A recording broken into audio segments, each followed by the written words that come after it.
સુરતમાં કમેલા દરવાજા સ્થિત ટેમ્પો ચાલક વેલફેર એસોસિએશન દ્વારા ઈદ મિલન કાર્યક્રમનું આયોજન કરવામાં આવ્યું હતું. સુરત સહિત દેશભરમાં આ તહેવારની ઉત્સાહભેર ઉજવણી કરવામાં આવી. આ પ્રસંગે ભાઈચારો, એકતા અને અમન શાંતિનો સંદેશ આપવામાં આવ્યો હતો.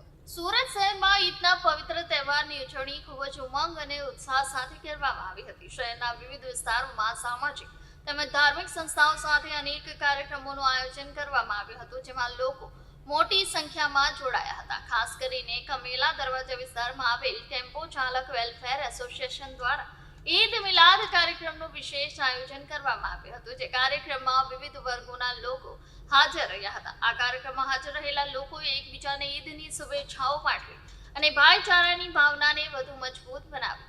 કાર્યક્રમ દરમિયાન સામાજિક એકતા, સૌહાર્દ અને પરસ્પર સન્માનના મૂલ્યોને પ્રોત્સાહન આપવામાં આવ્યું હતું.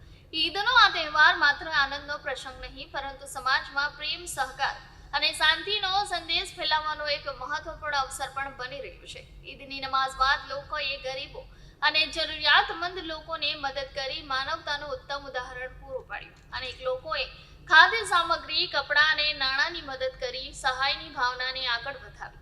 સાથે સાથે લોકો એકબીજાના ઘરે જઈ મીઠાઈઓ વહેંચતા અને શુભેચ્છાઓ આપતા જોવા મળ્યા હતા, જેના કારણે સમગ્ર વિસ્તારમાં ખુશીનો માહોલનો અનુભવ થયો હતો. શહેરના જુદા જુદા વિસ્તારોમાં પણ લોકો દ્વારા ઉત્સાહપૂર્વક ઉજવણી કરવામાં આવી હતી. બજારોમાં ખાસ રોશની અને સજાવટ જોવા મળી હતી, જ્યારે બાળકો અને યુવાનોમાં ખાસ ઉત્સાહ જોવા મળ્યો હતો. કુલ મળીને ઈદનો આ પવિત્ર તહેવાર સુરત શહેરમાં ભાઈચારો, એકતા અને અમન શાંતિનો મજબૂત સંદેશ આપી ગયો અને સમગ્ર શહેરમાં આનંદ અને ખુશહાલીની લાગણી પ્રસરી ગઈ. મારું નામ જેબી જાની, સામાજિક કાર્યકર, સુરત શહેર. મિત્રો, સુરત શહેરના આંગણે આજ રોજ ટેમ્પો ચાલક વેલફેર એસોસિએશન દ્વારા પ્રમુખ શ્રી અયુબભાઈ શેખ દ્વારા પઠાણ દ્વારા જે આયોજન થઈ રહ્યું છે, પવિત્ર રમજાન માસ ચાલતો હોય અને રમજાન માસ નિમિત્તે આજે જે ઈદ છે, તો ઈદના પવિત્ર દિવસે સુરત શહેરમાં ખૂબ સારું આયોજન કરેલું છે અને સાથે સાથે ખૂબ સારું એકતાનું વાતાવરણ છે. અને ટેમ્પો ચાલક વેલફેર એસોસિએશન હંમેશા લોકોની સેવા કરતું આવેલું છે.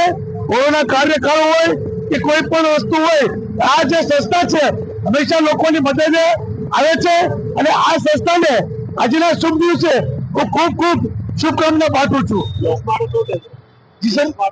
હાલના દિવસોમાં જે ખૂબ વાતાવરણ હોય વિશ્વમાં, તો હું તો એટલી જ વાત કહું છું કે મિત્રો, અત્યારે ખૂબ કોમી એકતાની જરૂર છે. ખૂબ સારું વાતાવરણ છે, ખૂબ શાંતિપ્રિય વાતાવરણ છે અને આપણા દેશમાં આવું વાતાવરણ કાયમ રહે તેવી ભગવાનને પ્રાર્થના કરું છું. पिछले 30 दिनों से जैसे हमारे भारत के अंदर